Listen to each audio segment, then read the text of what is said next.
Jigs are very versatile. Now, for practicing and how to pitch, I like to use just this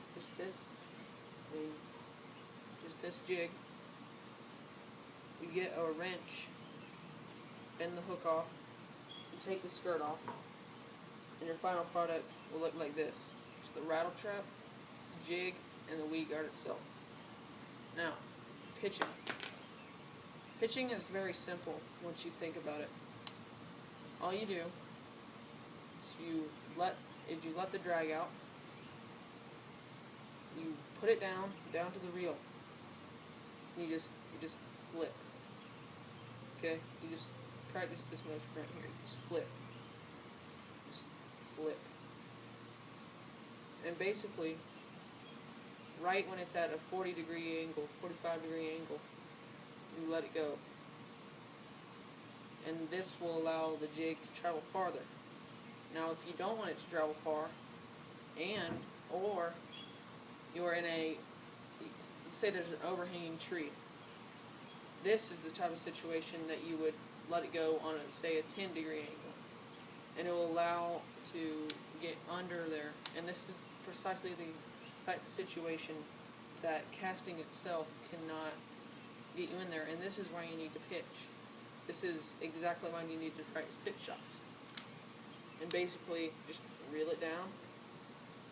And some people like to bend the rod like this a little, but I don't like to do that. I just like to keep it straight, point the rod at your target, and let it go, and raise the rod up, like that. And with the jigs are especially heavy. You can throw it, maybe, when you get good, you can probably throw it about 25 yards with a heavy jig. And make sure that the hook is cut off, because you're not going to be on the water 24/7, and when you're not on the water, this is a great way to practice.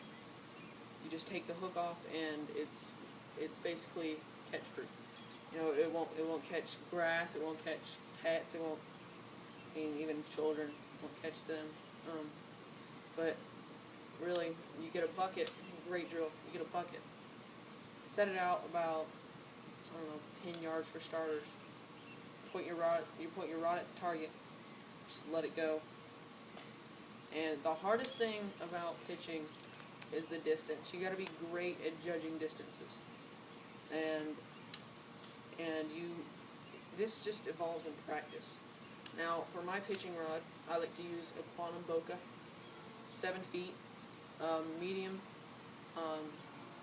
and this, like, a lot of people like to use a lighter rod, but I'm not one of those guys.